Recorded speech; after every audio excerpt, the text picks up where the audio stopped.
Dear students, welcome to Angan Public School. Hope you all are doing good. Today is the third lecture of science and this is the chapter 1, nutrition in plant. Okay.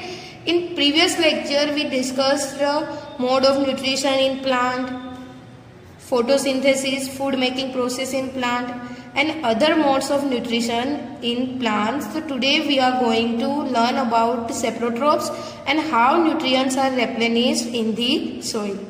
Okay, before we start, let us discuss about the previous lectures. Mode of nutrients in plants. Okay, उसमें हमने क्या discuss किया था कि nutrients. Okay, nutrients यानी कि components of food. कौन से कार्बोहाइड्रेट्स है, प्रोटीन्स है, फैट्स है, vitamins, minerals are components of food. Okay, और ये जो कंपोनेंट्स है, these components of food are called nutrients. Okay, और न्यूट्रिएंट्स क्यों चाहिए हमको? क्योंकि वो हमको एनर्जी देता है और वो हमारी बॉडी को रिपेयर करने में, मेंटेन करने में, ग्रो करने में, ग्रोथ के लिए क्या है, यूजफुल है. ओके, और what is the meaning of nutrition? तो न्यूट्रिशन यानी कि a process of taking food by organisms and its utilization in the body is called nutrition. Okay, nutrition यानी ऑर्गेनिजम्स यानी जो फूड बनाने की प्रोसेस में ये वो क्या करते हैं, यूटिलाइज करते हैं न्यूट्रिएंट्स को. ओके, हमारी बॉडी में, तो उसको क्या बोलते हैं, nutrition. Okay, now next, photosynthesis, food making process in plant. Okay, photosynthesis क्या होता है कि carbon dioxide and water.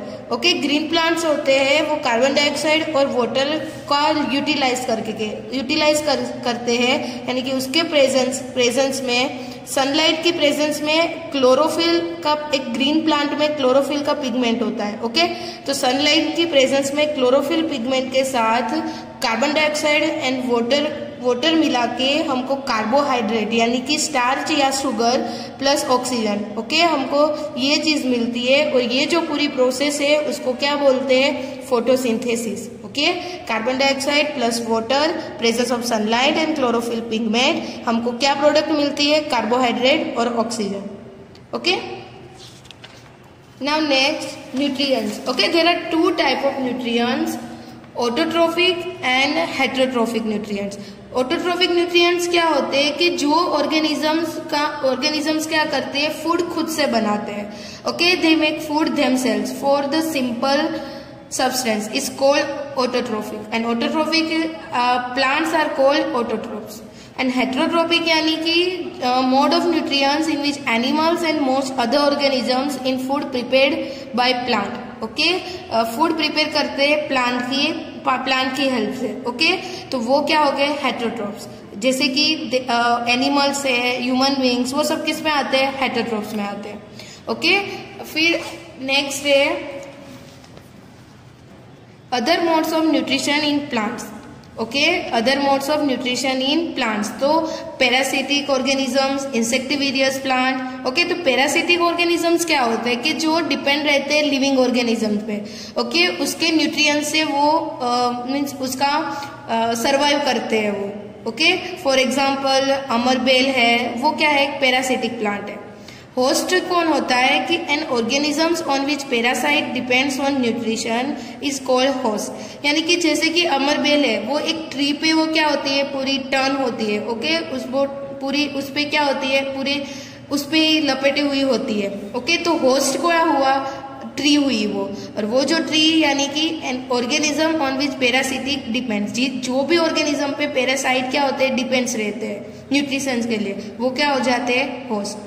इंसेक्टिवेरियस plants, वो क्या होता है कि some plants keep insect and digest them the plants showing such mode of nutrition.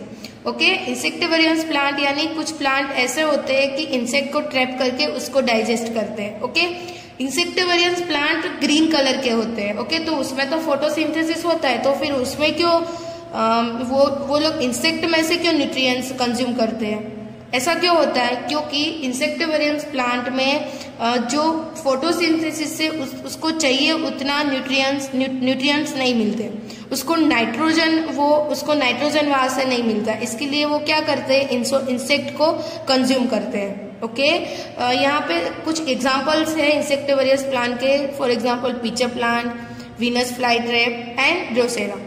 Okay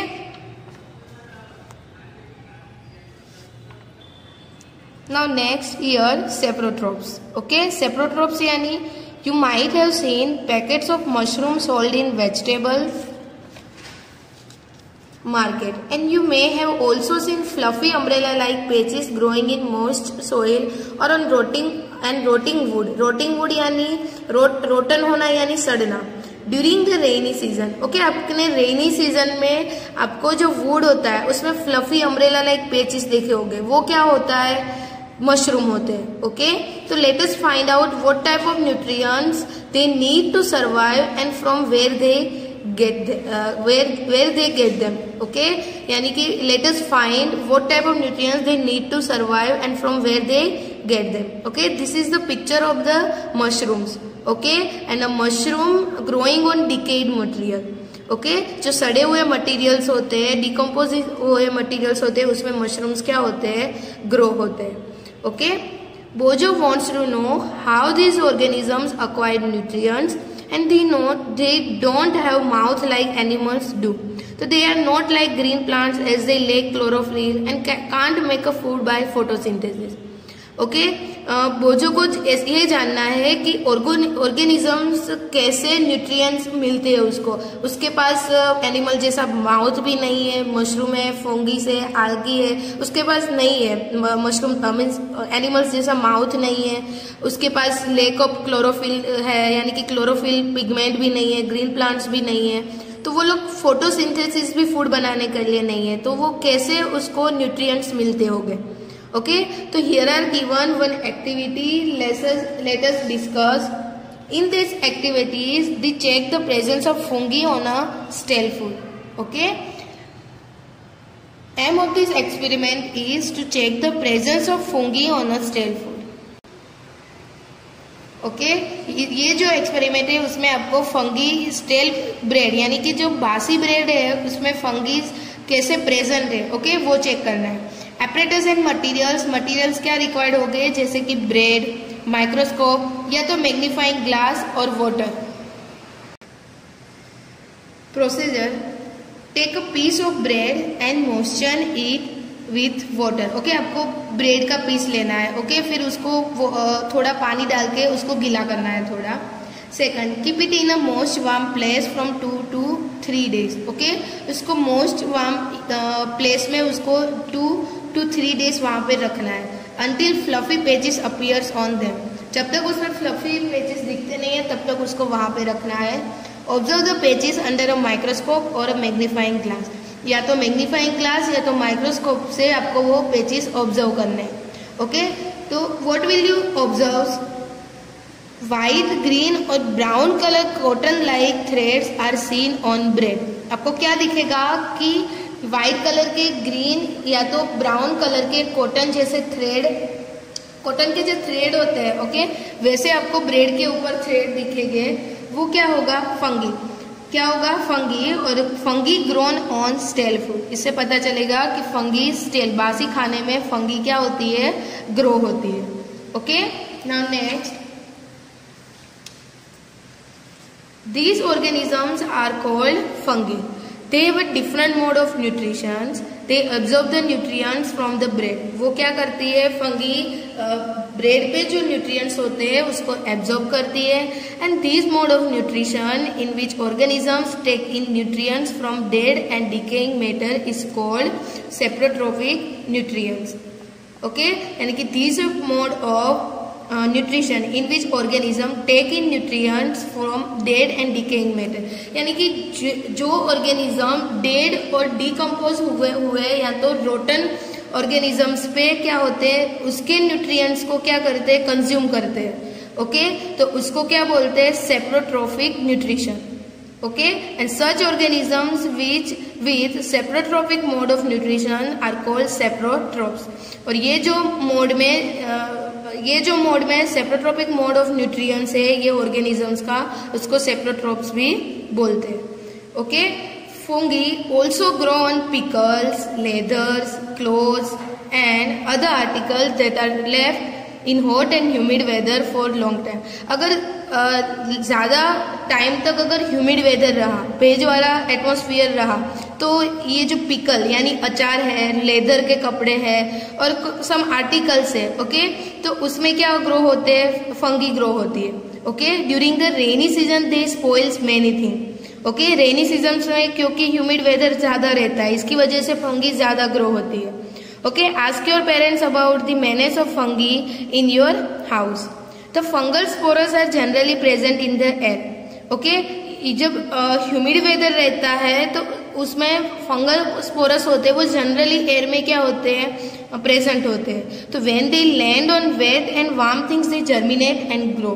जब लैंड होती है वो जब क्या होती है, वेट और वार्म होती है, ओके, गीली होती है और थोड़ी गर्म होती है, तब ये जो एयर के जो फंगल स्पोरस होते हैं, ओके, वो उसके साथ क्या होते हैं,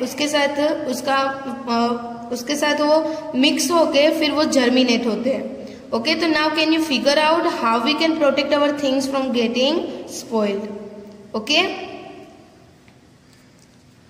पहली is keen to know whether her beautiful shoes which she wore on special occasions were spoiled by fungi during the rainy season. So she wants to know how fungi appear suddenly during the rainy season. Okay, यहाँ पे पहली ने क्या, shoes से, leather के shoes हो गए, उसको एक ओकेशन में पहनने थे, पर रेनी सीजन की वजह से उसमें फंगी लग गई थी। ओके, तो वो क्या हुआ ऐसा पता चला, क्योंकि मैंने बताया वैसे फंगल के जो स्पोरस होते हैं वो प्रेजेंट होते हैं एयर में। तो जब वार्म और हॉट ह्यूमिड वेदर होता है तब वो उसके साथ उसका क्या होता है, प्रोडक्शन होता है, वो फिर क्या प्रोड्यूस करता है, फंगी प्रोड्यूस करता है उस पे। ओके, इसकी वजह से वो शूज वो पहन पाई नहीं। Bojo says once his grandfather told him that his wheat fields were spoiled by a fungus. He wants to know if fungi causes disease also. Okay, एक बार बोजो के ग्रैंडफादर दादाजी ने बोला था कि व्हीट फील्ड को फंगस ने स्पॉइल कर दिया था। ओके, क्या फंगस की वजह से डिसीज भी होते हैं? हाँ, यस, क्योंकि कुछ फंगस होती है जो हेल्पफुल होती है, ओके, जिसको हम कंज्यूम कर सकते हैं, और कुछ फंगस ऐसी होती है कि जिसको हम जो क्या करती है, जो डिसीज के लिए डिसीज करती है, प्लांट्स को, एनिमल्स को, और ऑल्सो ह्यूमंस बीइंग के लिए भी हार्मफुल होती है।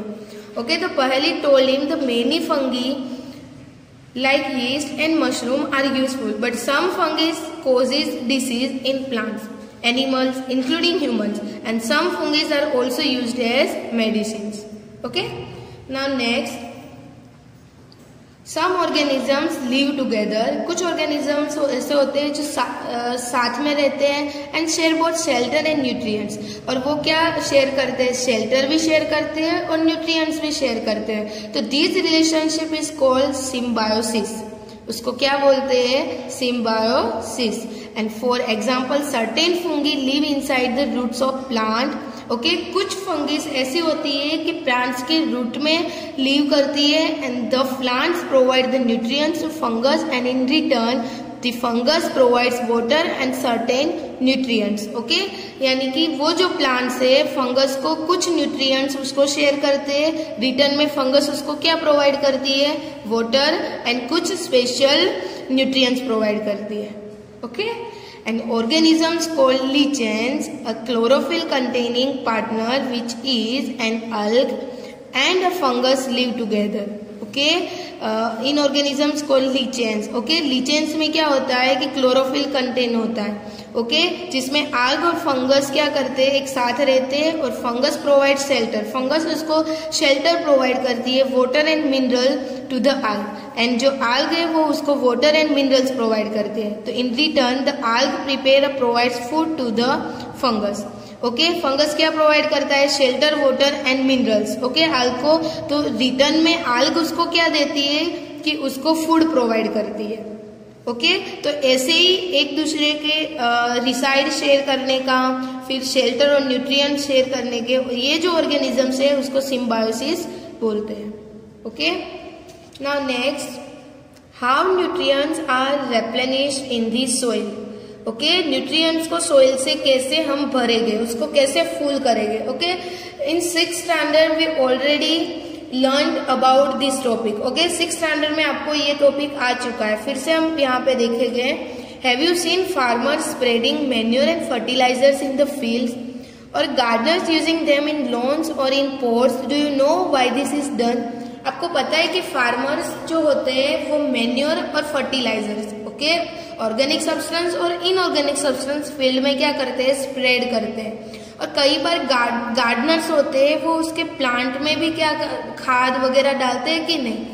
तो ये क्यों होता है, ये क्यों करना पड़ता है, क्योंकि फर्टिलाइजर एंड मैन्योर क्या करते हैं कि न्यूट्रिएंट्स को सोइल में क्या करते हैं, रिप्लेनिश करते हैं। ओके, जिसकी वजह से उसमें न्यूट्रिएंट्स की लेक नहीं होती है। ओके, उसको फुल ऑफ न्यूट्रिएंट्स कर देते हैं और अच्छे से अच्छी यील्ड के लिए, अच्छे से क्रॉप प्रोडक्शन के लिए वो यूजफुल है। तो you learn that plants absorb minerals and nutrients from the soil. आपको पता है कि प्लांट्स एब्जॉर्ब करता है न्यूट्रिएंट्स और सोइल में से न्यूट्रिएंट्स और मिनरल्स को एब्जॉर्ब करता है। So their amount in the soil keep on declining.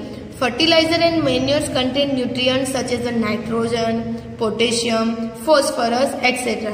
And these nutrients need to be added from time to time to enrich the soil.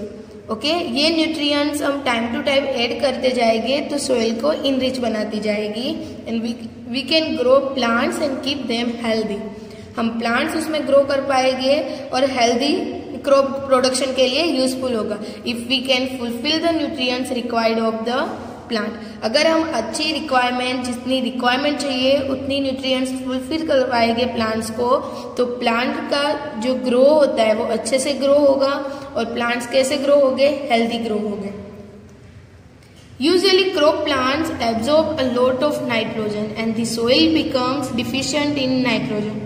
Usually crop plants क्या करते हैं कि ज्यादातर नाइट्रोजन एब्जॉर्ब करते हैं, जिससे डिफिशिएंट इन नाइट्रोजन, यानी कि सोइल में नाइट्रोजन की कमी हो जाती है। तो you learn that through nitrogen gases available in plenty in air, plants can not use in the manner of they can use carbon dioxide. आपको पता होगा कि एयर में बहुत ज्यादा नाइट्रोजन है, पर प्लांट्स उनको गैसियस फॉर्म में उसको कंज्यूम नहीं कर पाते। इसके लिए क्या करना पड़ता है कि they need nitrogen in soluble form. उन लोगों को क्या चाहिए, नाइट्रोजन, प्लांट्स को नाइट्रोजन सोल्यूबल फॉर्म में चाहिए।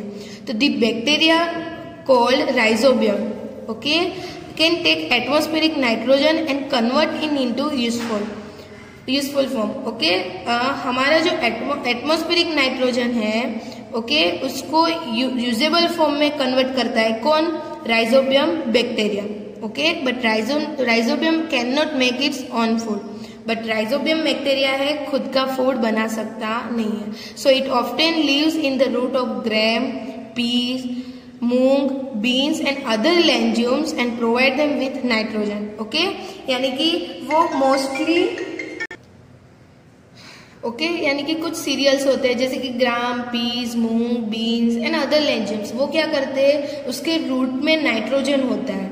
ओके, तो in return the plants provide food and shelter to the bacteria. Okay, rhizobium क्या देता है, उसको नाइट्रोजन देता है। ये सब जो सीरियल्स है उसके रूट्स में क्या होते हैं, राइजोबियम बैक्टीरिया होता है। ओके, तो राइजोबियम बैक्टीरिया उसको क्या प्रोवाइड करते हैं, राइजोबियम बैक्टीरिया प्लांट्स को प्रोवाइड करता है नाइट्रोजन, और प्लांट्स उसको सरवाइव करने के लिए फूड और शेल्टर प्रोवाइड करता है। ओके, तो theirs have a symbiotic relationship. Okay, इसलिए जो राइजोबियम बैक्टीरिया और ये जो रूट्स है उसके बीच में कौन सी रिलेशनशिप है, symbiotic. And this association is the great significance for the farmer. Okay, और ये फार्मर्स के लिए बहुत अच्छा है and they can reduce the use of nitrogenous fertilisers where leguminous plant are grown. Okay, यानी कि उसको कम नाइट्रोजनियस फर्टिलाइजर्स यूज करना पड़े फार्मर को, और उसको लेजुमिनियस प्लांट वो ज्यादा से ज्यादा ग्रो करते हैं।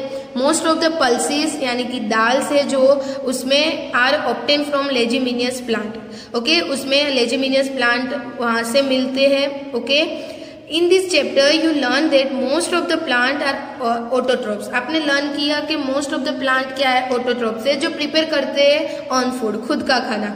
Only a few plants are parasitic और सेप्रोट्रोफिक। ओके, उसमें से कुछ ही प्लांट ऐसे हैं जो parasitic and saprotrophic. They derive nutrition from other organisms. All animals are categorized as heterotrophs since they depend on plants and other animals for food.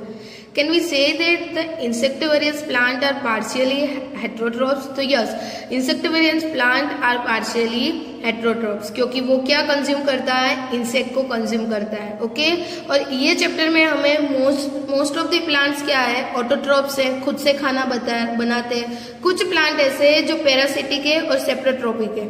Okay, तो next lecture में nutrition in animal, okay, उसके बारे में discuss करते हैं। उससे पहले आज के सेशन में हमने जो किया saprotrophic plants, okay, how to nutrients are replenished in the soil, तो वो रिवाइज करते हैं। Okay, let us revise. What is saprotrophic plant? Okay, here's the definition of the saprotrophic plants. A plant that obtain nutrition from dead and decaying matter is called saprotropic plant. Such organisms with saprotropic mode of nutrition are called saprotrophs. For example, yeast and mushrooms are saprotrophic plant.